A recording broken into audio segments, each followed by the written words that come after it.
Wagwan, everyone. I hope you're doing well and welcome to another stream, another Premier League preview up on Tereak Talks. Guys, it's Friday, and you know what that means? It's not just the weekend, the start of the weekend, the start of the football, Premier League, whoever team you support, actually. It could be a championship fan, La Liga, Serie A. But hey, you know what this is right now? And we have a lot of Premier League fans in the house. So it is the weekend where we get to relax, put your hair down, get your Tariq Talks on the TV or on your mobile phone, laptop screen, you name it, and go through the Premier League predictions. Make sure you got them ready, Tariq Talks fam. And do you know who else I've got in here? Yes, you guessed it. You may have seen in the poll, we have got Edmund. How you do, my bro? Yeah, all good, Tito. I don't know the poll. I think it said that the reason that we were late was for you. Now, normally that would be true, but yeah, daddy duties means that it was definitely me. It was me that we were late today. All on me this one. Exactly. Usually is me, but guys, this is it. It's like the boy who cried wolf type of thing. And the five head is back. Yes, it That's is. the fresh trim is back. Fresh. Yeah, you see, no hats, no New York Yankees for you, Moss. But thank you all for joining. Let's give a quick introduction and everyone in the chat. We saw G Staffy there, coming in with a hello as per usual. G Staffy with a bit of a spring in her step, given Borough in midweek beating Spurs. Results. But hey, well, that could be leveled out with what's happened at Chelsea. But we'll talk. I'm sure we'll get on about that. We'll cross that. Big up Moss in the place. He knows he's Moss. You got your predictions ready? This is what we like to see. Wilf in the place, bringing up everyone. We got Mama G in the place. We got Mama G downstairs, and it wasn't me being late, Grace, for my dinner. Yeah, I ate that. I got myself all sorted, nice and ready. Even washed my hair. Even gave my hair a nice little wash afterwards. Who else have we got? We've got myself, of course, Tariq Talk, saying Wagwan, everyone. And we've got Josh in the place with Mr. 200 himself and Graham the Don Jones. Go check out his channel, people. I was on there doing the Premier League preview for his channel. Big up, Graham. Thank you for inviting me. And thanks for coming on and supporting the channel as always. So, still T's fault, says Moss. And Ed, don't take the blame. We know it was T. You see? Yeah, well, you've got previous, haven't you? That's the thing. That's it. But it's not me this time, I promise. Even though you see in the fresh trim, there's like, this is the reason why he's there doing his makeup. No, it's not that. Big up Munzi in the place. Also, nice to see you, Munzi. And yeah, I think we're ready to get started. Let's go right ahead. We're about 3 minutes in. People, get ready. Get your comments in. We'll chat a lot more. For sure. Ask any questions, get them in, anything like that, and let me know your thoughts on each game we're going to talk about. So, here it is. There you can see the thumbnail. And Edmin, the first game of the weekend is the 12:30 kickoff tomorrow. Leicester City versus Leeds at the King Power Stadium. Bro, this is quite important. This is quite big. Before you get into the stats and figures, obviously Leicester, they come off well, if you don't know, they play Burnley in midweek. Ed will let you know about the scores on that one. But Leeds with their new manager, Jesse March. Have Leeds got some new hope? Ed, hit us with the records and stats. Yeah, so Leicester and Leeds renewed seasons for both of them. You probably argue now with what's happening recently. So the last 5 meetings between Leicester and Leeds, guys, make sure you get your predictions in if you aren't already. The last 5 meetings doesn't read that badly for Leicester, with 3 wins out of the last 5, with only 1 loss and a draw in the last game. Leicester's form definitely picked up in the last few weeks. They are 3 wins, a loss and a draw in the last 5 games. And the Leeds form there, nowhere near as good to read. 4 losses on the bounce with 1 draw. And Leicester's last game was a relatively convincing win against Burnley in midweek. And the XG for this game that's ticking along the bottom, very close considering. You would assume with all of the form that we've just talked it through that the XG would be maybe markedly different, but Leicester's is at 1.44 with Leeds just slightly below them at 1.35, and the average goals is expecting a big goals for this game, so 3.5. So they're expecting a 2-1 or maybe even a 2-2, depending on how you read the stats. So interesting. Will Leeds get the new manager bounce is the other big question. I like seeing that expected goals. Hey, should be an interesting one because we know with both defenses this season they haven't been great at all. This is why both teams are in the precarious position that they are in the league, underachieving. But going forward, respectively underachieving, aren't they? Oh yeah, for sure. They're not too far away from each other. When last season they were both top half teams, so that was interesting. But talking about the injuries and suspensions, this is where Big Head T takes over for Leicester City. We have James Maddison, who is a doubt, as well as Ricardo Pereira. So it's really touch and go whether either of them will play. I'm sure with James Maddison, because of his importance to Leicester, if he is fit and he's ready to go, then he should be okay and he will be playing. Ricardo Pereira, because of their injuries, that as we can see there with Timothy Castagna and James Justin, it's also touch and go, and he will most likely start if fit. But Timothy Castagna is out, as well as Johnny Evans, James Justin, Wesley Fofana, Ryan Bertrand. So literally, apart from James Maddison, all of them there are defenders. So that says a lot. That's probably equating to why Leicester have had such a bad season, defensively especially.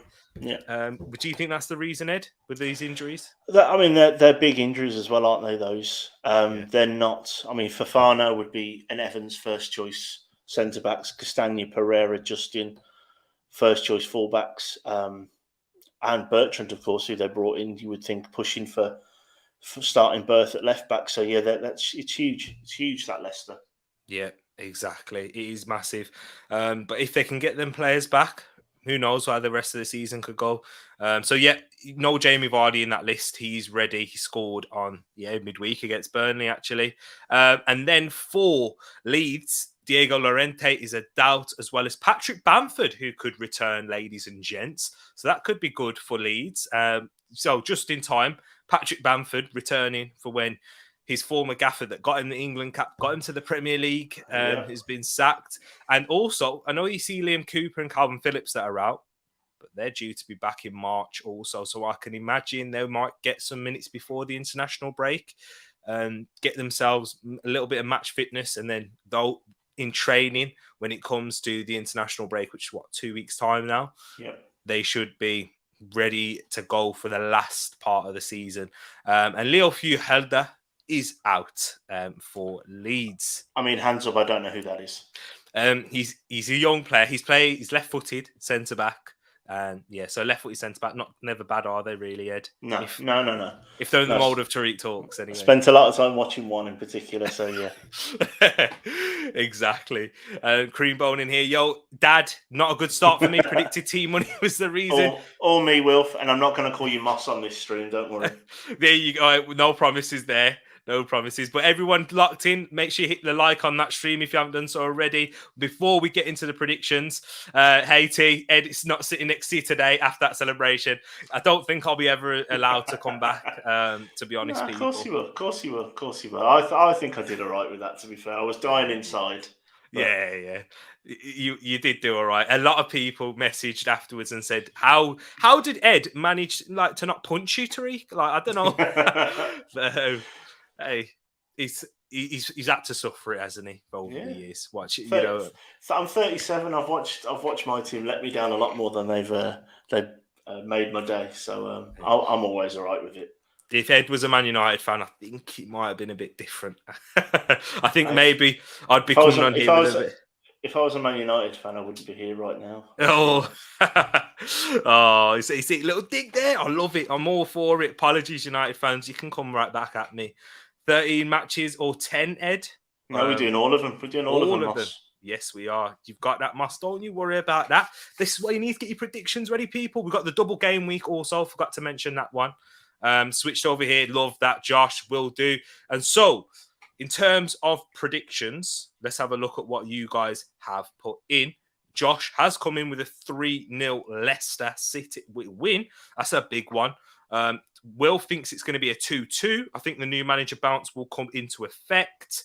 What else have we got here? Paxton goes with a 2-1. He's got Dakapen, Vardy, and Sam Greenwood to score. Wow. He's never scored a Premier League goal. That's out of left field, Paxton. Paxton's going for it, you know what I mean? If you get Sam Greenwood, Paxton, you deserve a shout out. I think on that one as well, I think the other thing to guess is what is Vardy's celebration in front of the Leeds fans if he does score? Does he sit on a bucket? Does he kick a bucket? Does he cry sitting on a bucket? I don't know what he's going to do. He's going to do something though, right? Yeah, something along them lines. Grace agreeing with Josh, going with the 3-0 win for Leicester. New manager bounce 2-1 to Leeds. So that's the first Leeds win that we've got right now. And big up Jay in the building. We've got know-how. We've got loads of people tuning in. Thank you so much. And big up my bros, says Jay. Me and Ed rivals this week. I'm going to my first away game tomorrow. Yeah, enjoy the Golden Palace. Jay, let's hope it's not 9-0. That's what I'm saying. Yeah, exactly. Graham going with a 1-0 Leeds. Back in Leeds for this one. Interesting. Guys in the chat, make sure you get your predictions in as we are about to bring ours to you. I'm agreeing with Wilf here with a 2-2 draw.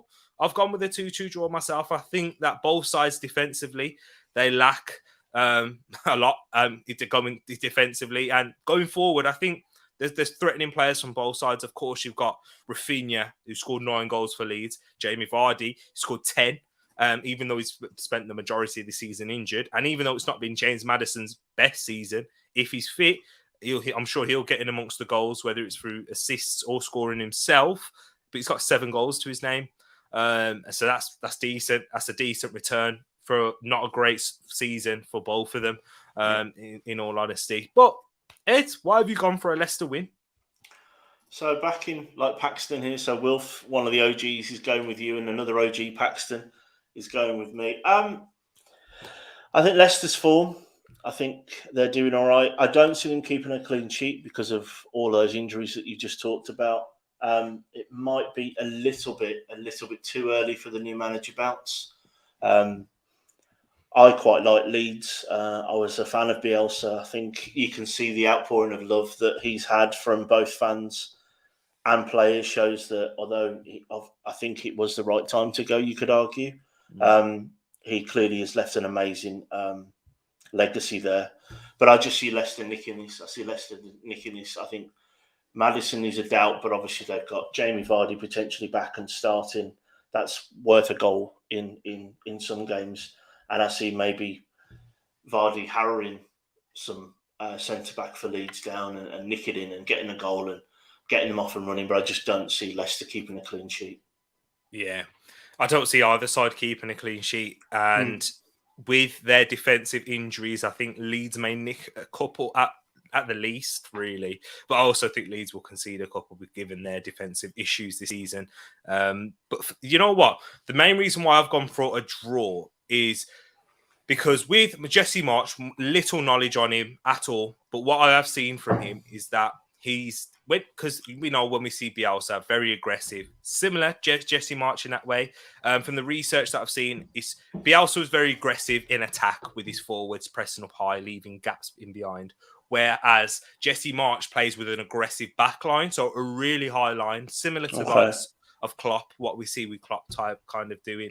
And really tries to set traps and how he presses in that way.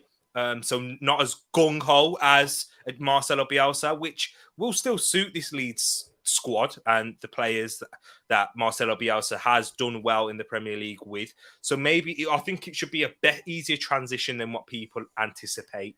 It's not going from a completely different philosophy like a Sam Allardyce, which some people were touting, which is just ridiculous to me because it's a recipe for disaster. I think we saw with the Albion, didn't we? That's just it's not the right time anymore.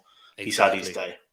There you go. And for Leeds to be in the Premier League, a lot of credit goes to Bielsa. And he's a very intelligent manager, Jesse Marsch. And I think that new buzz, that fresh ideas, fresh thoughts, and new players that have that reinvigoration. And I mean, Rafinha, I know he scored 9 goals, still have been excellent. Dropped in and out of the side, hasn't he, Ed? So I think this will be a big one for Leeds. I know we spent a while talking about Leeds, guys, but you know what? It's big news coming on Leeds. And don't worry, we'll get on to Chelsea. And the other side's there. But here we go right now. I want to get through a couple of comments because we've got Jay in here. He's saying, T, you got a Palace ticket, Arsenal ticket. If not, I'll try some. Hey, it's a Monday night game though, isn't it, Jay?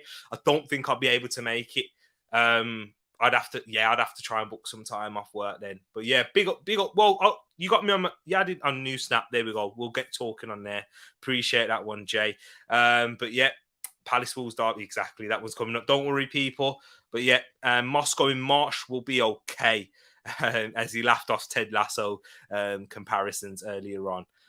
So that was interesting there. But we'll go on into our next game. Guys, make sure if you're watching afterwards, get your predictions in the comments below because we will be going through them individually. If you do get correct scores, we'll give you a big shout out on the review show, which will be interesting because I might do 2 shows on Monday, a review show and... Oh, actually, when would this review show be best? I don't know. I'll try and sort this out. Yeah, I was going to say you don't know because you've got the double game week, haven't you? So yeah, that's what I was just thinking. Yeah, we might have to try and, stay locked in on the socials. I've got an idea. Just thought popped up to my head. Stay locked in on the socials. Description below. You may have seen me do it a little bit before, but yeah, stay locked in. We'll go through it day by day, people. But the next game. Aston Villa versus Southampton. This one here at Villa Park. Interesting, really, for both sides. Gerrard against Hasenhüttl. Ed, hit us with the records and stats for this one to help make up our minds in terms of predictions. Yeah, so the last 5 meetings between these two teams, it's not great reading for Aston Villa with only 1 win out of the last 5, which I found surprising when I was doing the research for this. Villa's form, not very good at all. 4 losses and only 1 win in the last 5 games. And Southampton's form, they're one of the form teams of the division so far, with 5 unbeaten, with 4 wins in that. And they're on the back of a 3-win streak, which included the FA Cup game in midweek. And the XG, again, quite close. But again, the average goals is making it seem like Match of the Day is going to be a much watch for people. So for Villa, it's 1.22. For Southampton's, it's 1.46. And the average goals expected for this game is 3.32. Oh, there we go. Interesting one there, ladies and gents. Make sure you get your predictions in. Has Ed Stats influenced you? This is the whole reason. And Statman Ed, you'll see in the predictions table. Last time he was top of the league. We'll have to wait and see. There is a big gap from when we last saw. If you don't know, you'll find out a little bit later.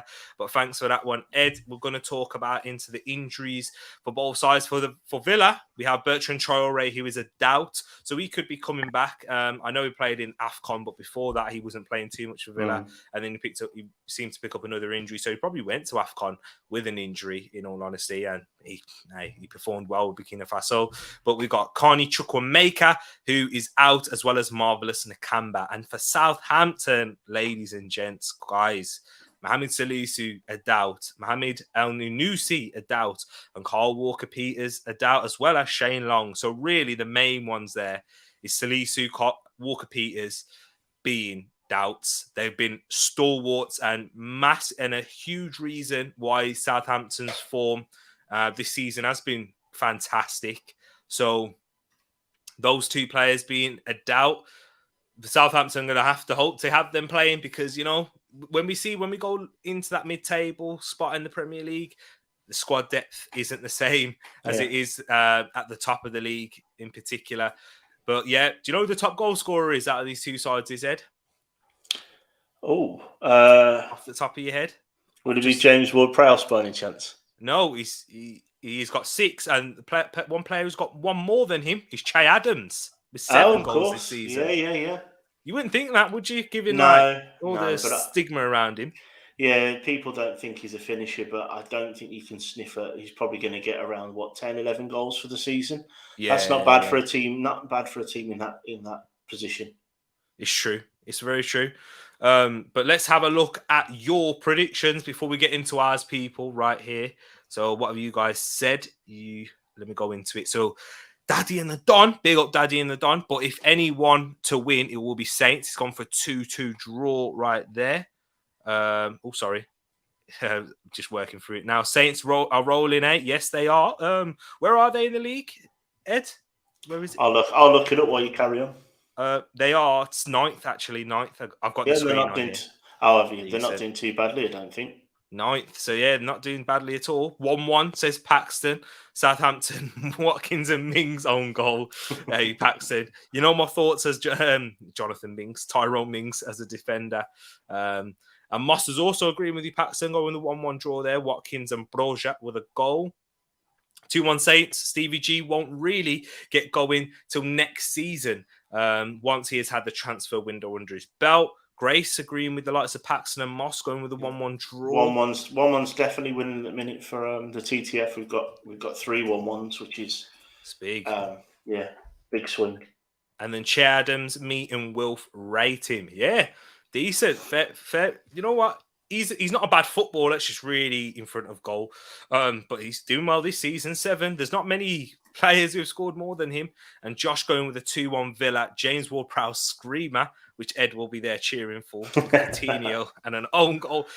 I think a lot of people going for an own goal. A lot of people going for own goals for this one. Maybe it's that leaky defence that we've been talking about for both teams. Maybe true. Got another 1-1. And 1-1. And the Don has also gone with a 2-2 draw. So a lot of draws, a lot of 1-1s. Did any of us go for that? Hey, they're agreeing with you, Edmund. Let's see your reasoning for why.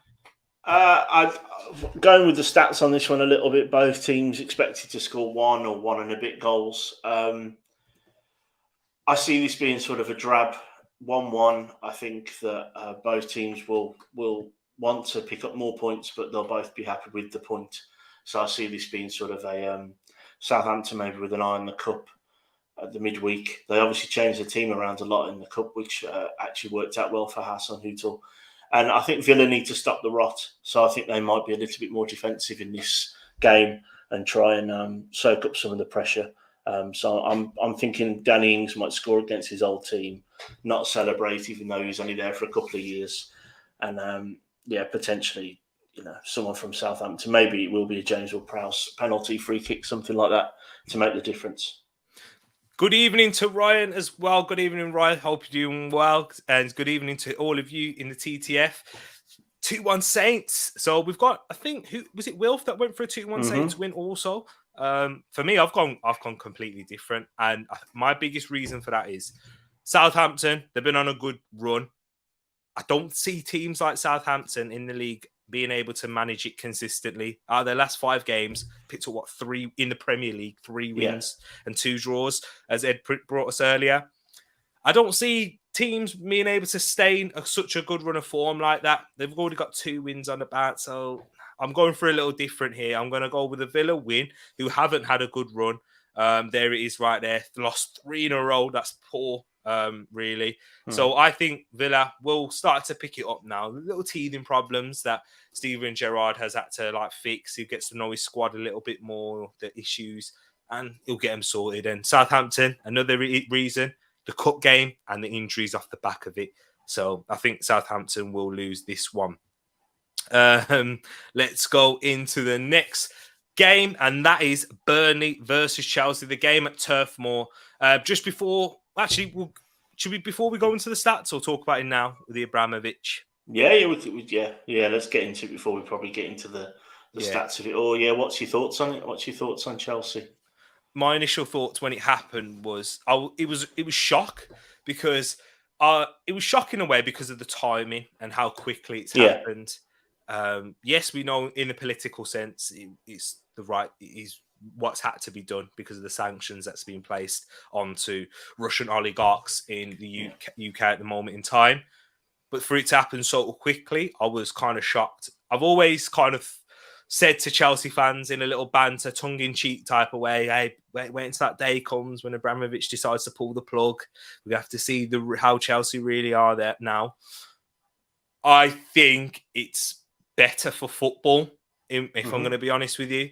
Because, yes, we've got Josh in here in Newcastle and Man City being those powerhouses financially who are the sugar daddies of football. Chelsea now, this is a real test to see what Abramovich has done over the years. Will it be able to self-sustain itself as a club?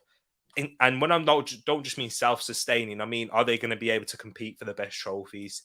Has he given them the foundation? Guys in the chat, let me know your thoughts on this also.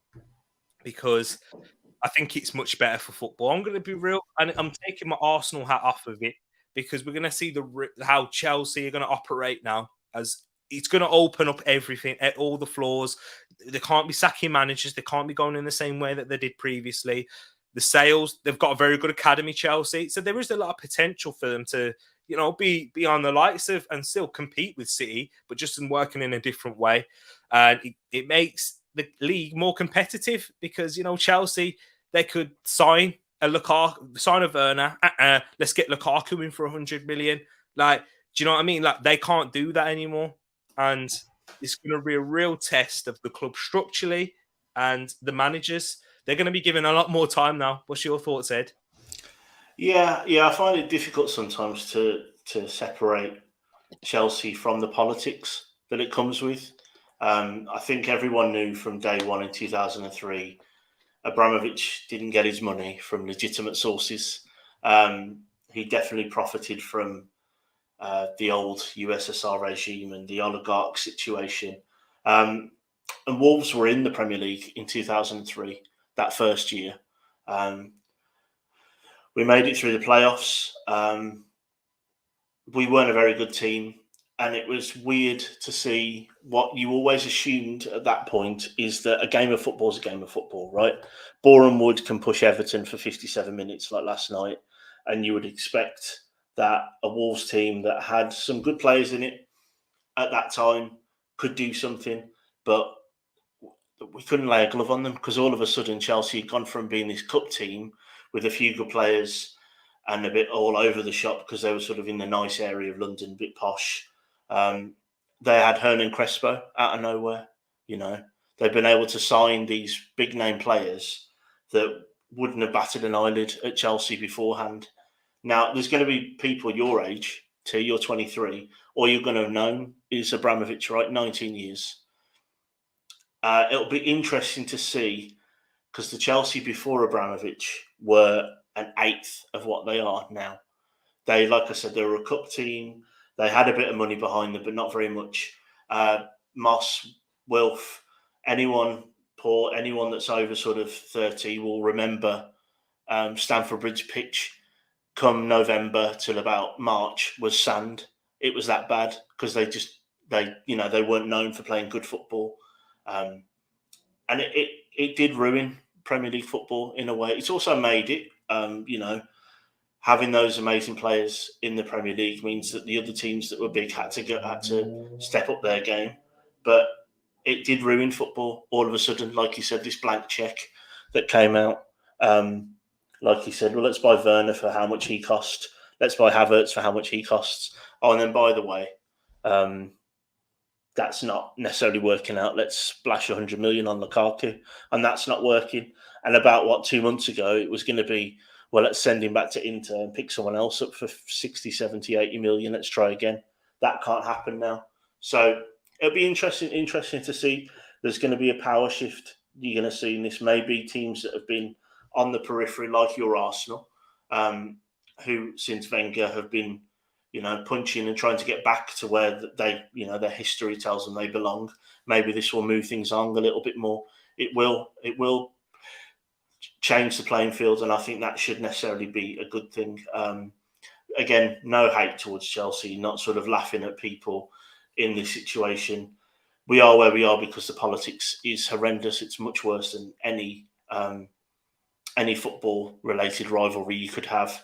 But we're there where we are where we are with them because the Premier League got into bed with people such as Abramovich, and we're reaping the rewards both ways right now. 100%. I agree. And let's see what some of you guys are saying in the chat right now. Had to happen, although the $3 billion price tag won't be easy to sell in terms of them having to put investment in as well. Paxton, you've raised a massive point right there because that's what I've been trying to say to people. They are going to have to operate in a self-sustaining way because, yes, they might get someone who's rich enough to buy Chelsea, who's going to be a billionaire or a consortium, those things, hedge funds that can all put in together. However, who's going to put 3 billion in and then be willing to invest another, let's say, 2 billion? Because they would much rather buy a West Ham in London a developing area, which they can have much more of an impact on in their history and have much bigger control. And how much they'd buy 3 billion, they could buy West Ham for a lot cheaper. And then the other bit that they save, invest in that, and West Ham will be a Champions League side, like a winning side, and potentially an up there. So yeah, exactly. That's why I'm saying self-sustainable way. Abramovich, slimy, has always been in my thoughts. You know what? In politics-wise, I see where you're coming from, Moss, because I've seen Chelsea fans like praise him as a person. Come on, separate the football, the owner, the man, and as him as a football owner. Yes, he was a very good football owner, but as a person, is there many billionaires that are out there that are, are out there they're where they are because they're ruthless, right? Exactly. And anyone, even footballers, they're ruthless, aren't they? In their mentality, they're as an athlete they need to be. So yeah, I think, but I don't know. It's Chelsea have that. They have that link to the bad old days, don't they? That's still there. Mm-hmm. They glorified John Terry, and I still remember what he said to Anton Ferdinand. Yeah. I mean, you can take it away. Good centre back, very good centre back. Gave it his all, but he's not someone that you want to pop to the pub for a pint with. Especially, you can separate them with Bainbridge and that as well.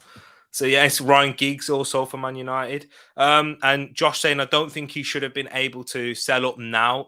He said he's going to help people from that the money is it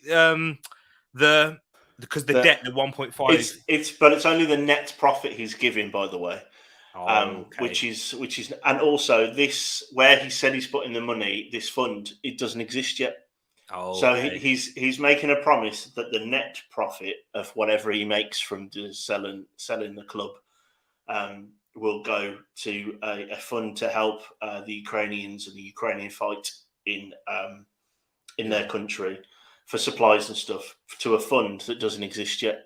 Yeah, that's like me telling you that whatever money that I make tomorrow on any overtime I do, I'm going to give it to you, but I'm going to put it in the Tereak Talks charity fund, which by the way doesn't exist. Yeah, not so yet. Yeah, it's a very empty promise right now. Yeah, a lot of words at the moment. Very good for football. Chelsea will now have to play on a level playing field and will struggle to keep the trophies coming in. Yes, they will struggle in terms with Chelsea, though. At the moment, they are a self-sustaining club and they do have an excellent academy. They may not struggle to get the trophies coming in if they do operate in the right way, but they won't have the guarantee of trophies. If we don't win a trophy this year, then we can just spy the next player, this and that, and then which will give them a much better chance of winning the year after. They're not going to be able to have the squad that Man City have because they're not going to be able to have that many players. And they're also losing a lot of players in the summer. We've got to remember at the back. Keeping them will be an issue. And I think it'll be an even bigger issue now because there's more power to the players, even though they had all of it anyway because of their contracts running out. Americans consortium, this is what they're saying, with a Swiss billionaire all looking at Chelsea. Those things we'll have to wait and see what happens with that one. But we got the predictions coming in, and we'll move on into the stats and records now. Ed, hit us away for this one. Yeah, so for Burnley v Chelsea, as you can imagine, it's not great reading for Burnley, with only 1 draw and 4 losses in the last 5 games. Burnley's form, up and down. We've got 2 wins, 2 losses and a draw. And Chelsea's form is 4 wins out of the last 5, with just that 1 loss. And obviously their last win was the FA Cup game against Luton in the week when they were taken quite a long way by the Championship team. XG, yet again, very, very close. And maybe just make a mental note, TTF, of this. Chelsea's expected goals is 1.63.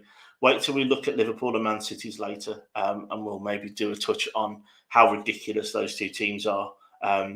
So the XG, Burnley's is 1.31, Chelsea's is 1.63, and the average goals is going pretty much exactly with the XG, and only expecting 2 goals in this game. So XG and average goals is actually pushing towards a Burnley surprise draw.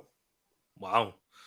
Just looking at the top goal scorers for both sides, Mason Mount, Ed's other favourite player, with 7, and Max O'Cornet with 6. But Mason Mount also leads in the assists, which quite surprising actually. I didn't know that. He's a very effective footballer in this system, isn't he? At the minute, I think he's done a lot of growing up, hasn't he, this season? Well, I don't know, man. You seen him last week?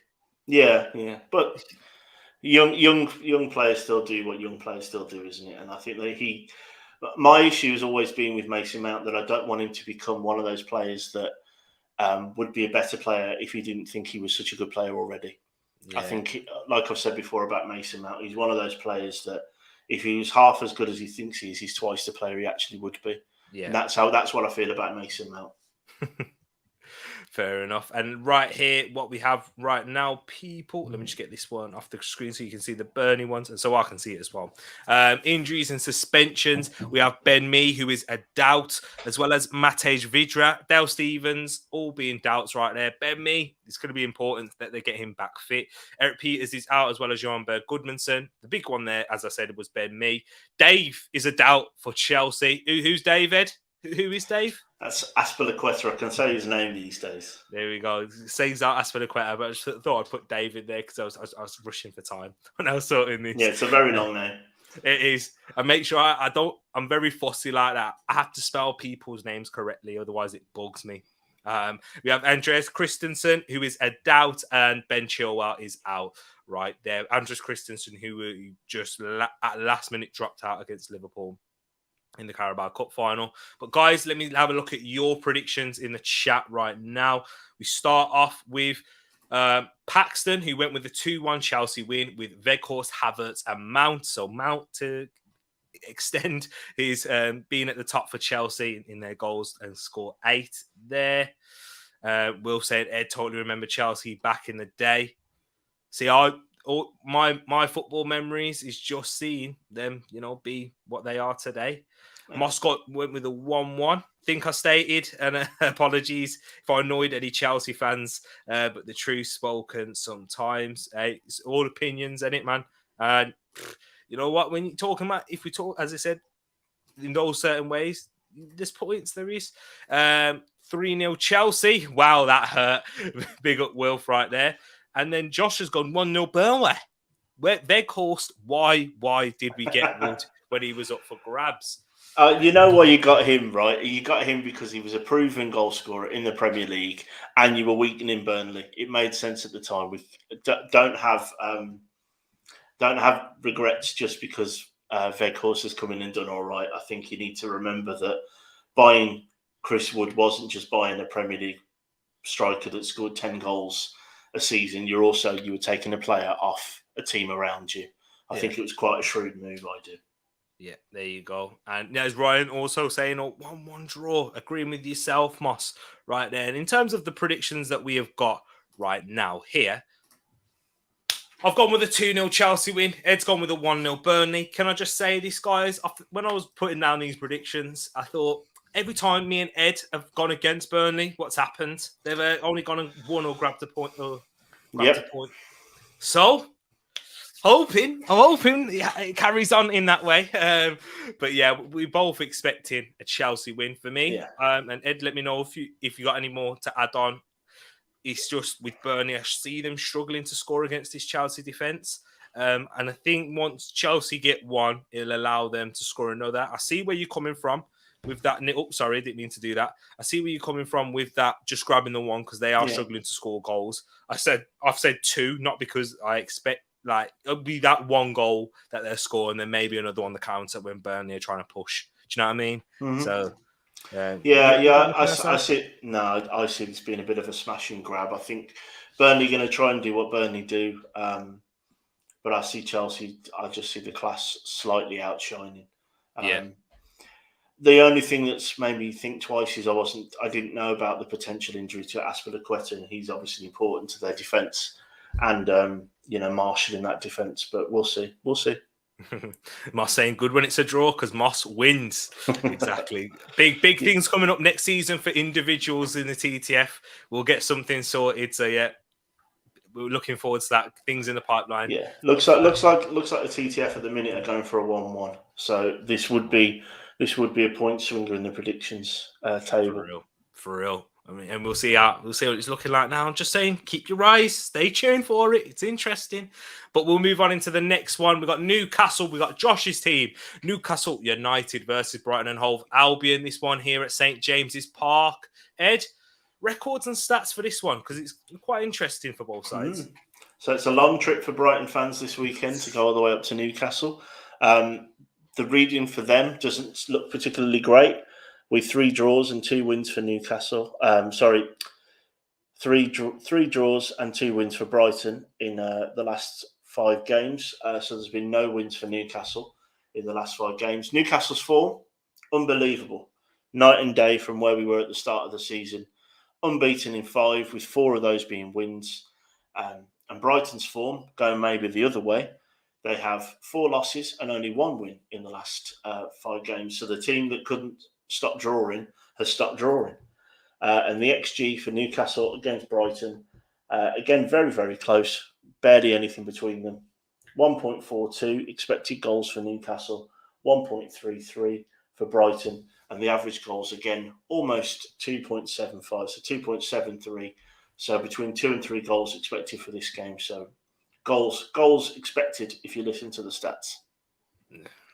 There we go. Goals to come in this one, which isn't one of their last games. I've seen a couple 0-0 draws in July 2020. And just to add on that one, do you know when you said no wins for Newcastle in the last 5 against Brighton? Mm-hmm. They've played each other 9 times in the Premier League. Newcastle have won 0. Yeah.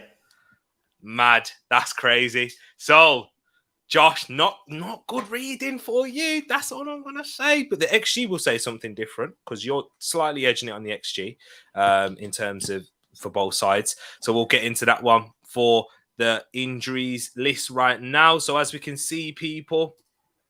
Oh, sorry. Where is it? Trying to get it off. There it is. Sorry. For Newcastle, we have Alan St. Maximan, who is a doubt, as well as Matt Ritchie, Isaac Hayden, Jamal Lewis is out, as well as Isaac Hayden, Kieran Trippier and Callum Wilson. So St. Maximan, big one. If he returns for the side, that will be huge for Newcastle right there. Looking into it, because, he's a big threat going forward. They've performed well without him. Probably looked a more rounded team. No, I'm not taking away his quality, but when you have a player like St. Maximan, Ed, I think you can agree with me. Yeah, Adama. Yeah, Adama. He's very much Adama with a little bit more end product. When you have those mercurial players, they can either make or break your teams. And I think both Wolves and Newcastle have looked arguably more balanced, with both of them not being in the team. Yeah, there you go, right there. So, yes, when you have a player like St. Maximan, he was a ball-dominant player. That's, if I link it to basketball like that, somebody who has a lot of the ball. Russell Westbrook, turnovers, high in turnovers, but very powerful, quick, and, prime Russell Westbrook was. But yeah, if you know basketball, that's how I link St. Maximan, the likes of St. Maximan and Adama Traore. But him being back, I'm sure it's a big boost there, especially coming off the bench if needed. Yeah. For Brighton, though, their injury list is shortening a little bit. Adam Lallana returned back to training this week, as well as Jeremy Sarmiento. But Enoch Nwepu is also a doubt. He struggled with injury throughout the season. And the big one, which is, for me, their downturn in form, is a lot to do with Adam Webster, who's an outside shout for England. For me, plays in a back 3, plays on that left side. How we think of Harry Maguire at his best. This is what Adam Webster's been doing. Very adept at bringing the ball out, progressive passes, dominant in the air, aerially, not as slow or as immobile as Harry Maguire is. Yeah, or Lewis Dunk. Yeah, so he's the big reason for me why their downturn in form has been. But big up Brush in the chat. Nice seeing you, my bro. And who else have we? In terms of predictions, we'll go through them now. And Moss, if it's Arsenal draw, talking about the Chelsea one there. And what's Josh said here, Newcastle unbeaten in 7 for the first time since 2011 in the Prem. But since 2017, we haven't beaten Brighton in the last 6, scoring 2 and conceding 12. So I'm guessing, was that when you was in the Championship? Right? Must have been it's a bogey team, isn't it? Yeah. So Josh knows about it. He does. Paxton's gone with a 0-0 draw. So like the game that happened on the 20th of, in July when we had that, lockdown season. And then, and earlier on in that season, there was both 0-0 draws. Both have a good defence. Brighton have a good defence, but Newcastle riding high on MOTD. A match of the day? Is that what you're saying? Last on match of the day is what you're saying. Last on match of the day. Oh, that's what you're saying. Okay, I get you. Sorry, I wasn't reading properly. Toon Army got this one. 2-1 Magpies, says Moss. 2-0 Newcastle. Fraser and Willett to score. I mean, I wouldn't mind Willett scoring, Our Hale End Academy graduate right there. Newcastle running on high. Sounds like Tisha's in the place. It does. Newcastle. There's no R. Exactly. I'll stand by that. There's no R. Jamal Lewis not even in the 25, I don't think. Yeah, he is out. It's a shame, really. It's another left back. Matt Ritchie being a doubt. Paul Dummett, I think he's returned. I didn't see him on the injury list unless something comes out from before the game. To say this, I think Brighton will bounce back with a 2-1 win, and Ed has gone for a 1-0 win. Ed, what's your reason? Yeah, I was just going with. I'm going with the difference in the two teams at the minute is that current form rather than that historical form for me. So Newcastle looking like a much better team at the minute, and Brighton are in the middle of a mini slump that they really need to drag themselves out of. I was toying between a draw or a win, but I'm going with Newcastle to sneak one maybe. Maybe this is the one, Josh, for Chris Wood to get his to break his duck and to make the Geordies love him. There you go. Exactly, Josh. I'm sorry. I am sorry, my bro. He's not very happy at all there. Moss, I'll get that right into that at the end, talking about the watch-alongs. Things coming up because we've got plenty. Don't you worry about that. But the reason I've gone for a 2-1 Brighton win is when we said their form, Ed. I think it's hard to really depend on form to carry teams down there. For Newcastle to maintain that level of form once again.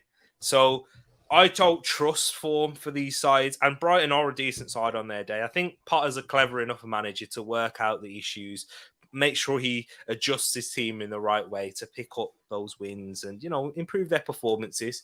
So, me, I'm just on this Graham Potter hype train. I was going to say, you're still on this Potter loving at the minute. So I am. I've got to be. Always remain consistent with G Potter himself. So, yeah, maybe one day see him on Tereak Talks, maybe. But, yeah, 2-1 to Brighton. If I'm right, I'll take this because none of you guys have said that. The stuttering tells me you don't believe your prediction to be true. Josh is looking out for everything here, yeah? He's a detective. I don't know. I'm just going for something different. I need the points, don't I? TTF, as we'll see when we get to the predictions table. But for the next game, we've got Norwich versus Brentford. Huge one down at Carrow Road in terms of the bottom of the table. Guys, go check out my video with CM, the one stream that I did during the week where me and CM, we spoke about the title race, we spoke about the top four, but most importantly, in relevance to this one, we spoke about the relegation battle. And you can get to see if we put either of these teams or both in our relegation predictions. But Ed, his way with the stats and records for this one because it's going to be huge. Yeah, it's a big game because this could very much drag Brentford even further into the mire, couldn't it? So the last 5 meetings, this very much goes back to Championship days as well, guys. So bear that in mind, although you could argue both teams are very similar to the sides that they would have played in the Championship as well. Really good reading for Norwich, unbeaten in 5, winning 3 and drawing 2. Norwich's form, however, does not read very well, and neither does Brentford's. The last 5 games, they both lost 4 and drawn 1 game. Obviously, this is big. Last week, we saw the amazing return of Christian Eriksen. He's likely to be playing on the bench, I think, but Tereak will bring you that in more detail shortly. The XG for this game, this is the first one where the XG... it's still close, but much, much lower. You can see very much the difference in the levels of the sides lower down the league. So Norwich are expected to just score 1 goal, 1.01, and Brentford is actually under 1 at 0.9. So their chance creation means that that's very, very low. But the average goals, which goes on slightly different stats, is actually predicting this to be a game where there's between 2 and 3 goals scored in it. So the stats are a bit all over the place with this one. The form for both teams is pretty poor. And the pressure on both of these teams is going to be immense, I think, in this game. Because I think a draw is no good for either of them. Wow.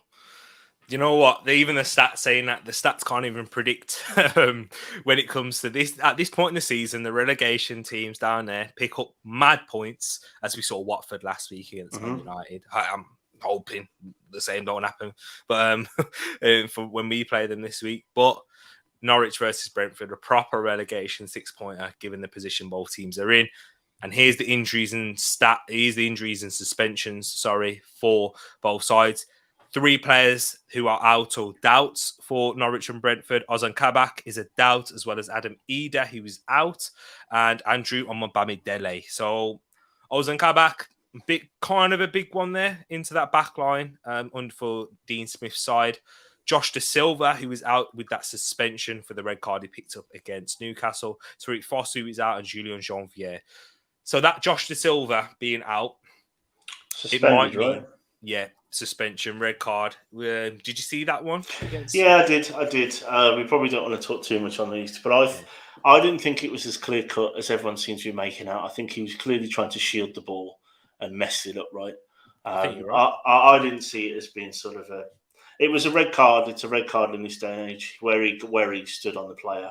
But I thought he was just using his body trying to shield it and put his foot over it, and he's completely misjudged it. He's off the pace. Don't forget Josh Da Silva. I think a lot of that might have just been rustiness coming back from not really playing in over a year. If Josh Da Silva's is a red, I mean, so should Naby Keita's, but we'll move on. Sorry, Liverpool fans. I think you got to be careful, you got to be careful with Liverpool fans. But anyways, in terms of the predictions, what we have right now, Josh has gone for a 3-0 Norwich win, Pookie brace and Aaron's goal. Wow. Aaron's is fit. He was a doubt coming into this. He was a doubt because of a knock that he picked up, but he is fit and ready to play, given the press conference from today. Norwich 0, Brentford 1. So Josh going with the Norwich win. Paxton going with the Brentford one. Ivan Toney with an assist by Ericsson. I think that's what I think neutrals will want to see that Paxton, I think. Yeah. It would be good. You know what? Ericsson, he's given, do you know what? Even just as a player himself, like just his character, I didn't really dislike him, even though he's like Heung-min Son, one of those Spurs players that you can't help but actually quite like. Yeah, and then obviously what happened, mate, just gives you a bit more of a liking to him now, seeing him come back and play.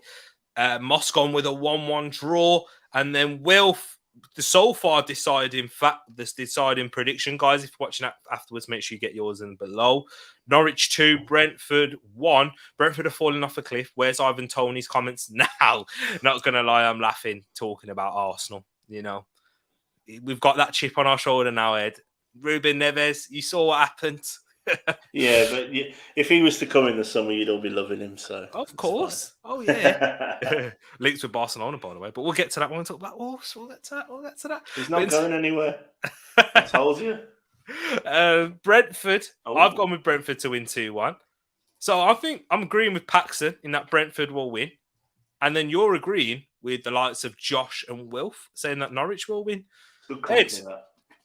Ed, talk to me. Why do you think Norwich will win? Especially after your words that Norwich, they are probably down now. Like, you might be right. But yeah, why do you think they'll win this one? I think maybe I'm just looking towards the performances that the teams are putting in. Brentford's, I think, might be the worst in the Premier League at the minute. And I've seen a little bit more fight in Norwich. I wouldn't be happy with either of these two teams, to be honest, in terms of if I was a fan of that team, I'd be a bit upset with the levels. Less so for Brentford. I think I've said my piece on Norwich a few times. I'm a little bit annoyed. I'd be very annoyed if I was a Norwich fan with the fact that we just keep yo-yoing. And if I was a Norwich fan, we don't seem to put anything back into the team. We just seem to pocket the money and restart it. there's a slightly, for me, I'm just edging Norwich's form, performances, and I think Brentford are really struggling at the minute. Really, really struggling at the minute. And as much as I'd love Ericsson to start volley one in from 40 yards, I just see him struggling, getting up to speed, and I see there's a little bit more fight in Norwich. But yeah. For me, the reason why I've gone with Brentford, I think they are a more rounded side. I think they've been very unlucky in the Premier League with a lot of results that they've had. We have seen on their day they can rally up and push and pull together. I think they've got that team spirit, that I guess it's naivety in a way, but that no fear, that fearlessness that they have, which I don't really see in Norwich. They are outside the relegation fight at the moment, but they've played more games than everyone else, Brentford. And that start to the season, they need to find that form. And I think they will. I've got a bit of faith in Brentford. I do love Brentford as a club. I've said it, pound for pound, the best run club in the country. If we're talking pound for pound. The fact Brentford are in the Premier League is beyond belief. That's huge. Exactly. And we'll move on into the final 3 o'clock game kickoff. But before you hit us with the stats, Ed, Moss has got a couple of questions in terms of FPL. FPL, who are you picking for a cheap Wolves defender? Maybe Kilman or Ait-Nouri? What are you saying, Ed? The only thing about Ait-Nouri, he'd be the more obvious choice because he's the wing back. There's always a potential for assists. He takes corners. Ait-Nouri doesn't tend to play 2 games in a row in quick succession. True. We saw in the Arsenal game, I think, a big issue that maybe we didn't touch on the night because emotions were everywhere, was that Nelson Semedo injury meant that Ait-Nouri couldn't come off. And that just made I brought it up actually. That made our left-hand side really, really weak. Kilman's going to play both games. He's a danger in both boxes.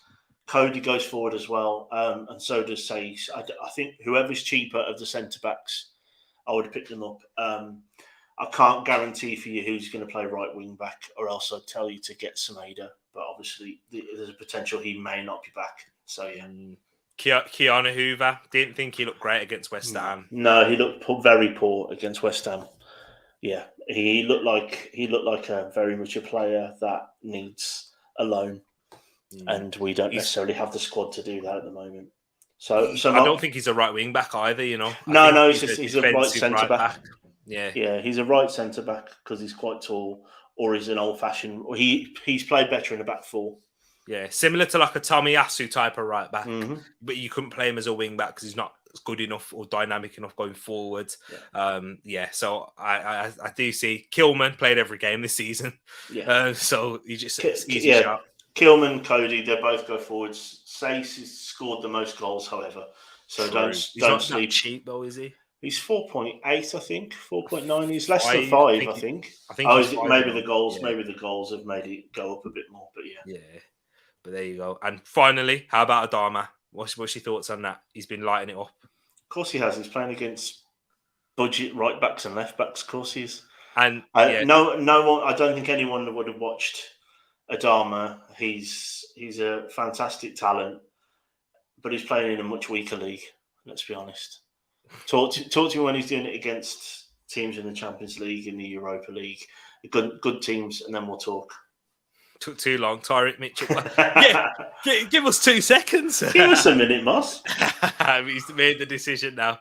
Risky to put Ait-Nouri in, but he may start because he didn't start the last one. He's the best player out of all of those that we've talked about in terms of for FPL. It's just whether you're going to get 2 games out of him. He doesn't really get 90 minutes either. No. He's physically, he's not quite up there, but he's still young. He's still very young. But big up CM in the chat as well. Big up Ted Torts once again. As with Ed, finally, we're going to get into the stats and figures for this one. So Wolves against Crystal Palace. It's a bit of a TTF derby we've got right here. You know what I mean? So Ed, let's hear the stats and figures. Big up the Wolves, or we'll see. We'll wait and see. We'll see. So it's a bit of a mixed bag for Wolves. Last 5 meetings, Wolves have won 3 and lost the last 2. Wolves' form dropped off a bit of a cliff, really. We were everyone's outside bets for top 5, top 4 until last week when we lost to Arsenal and then West Ham. We didn't have a great time. in the capital, with 3 losses and 2 wins. And then Palace's form, quite up and down, 2 wins, 2 draws, and a loss. And obviously that win in midweek was in the FA Cup. And the XG for both of these teams, quite low for both teams. And if you watch both teams, Jay, Rich, any of you guys that are watching this back, you'll probably testify to both my team and your team. Not necessarily the greatest at getting chances, clear-cut chances. So the XG is 1.1 for Wolves, 0.98 for Palace, and the average goals is going pretty much bang on without expecting 2 goals in this game. 2 goals, 1-1 draw. We'll see what the TTF are thinking for this one. But before we go into that, as you said, there's only 1 injury for Wolves, which is quite good to see, isn't it, Ed? Given what we've seen for that majority of the season. Yeah, this is yeah, and we're still very much a small squad, a la Nuno. So it tends to be that when we have a lot of players out, we have then a bench with 6 kids on it and 2 goalkeepers, that kind of stuff. So yeah.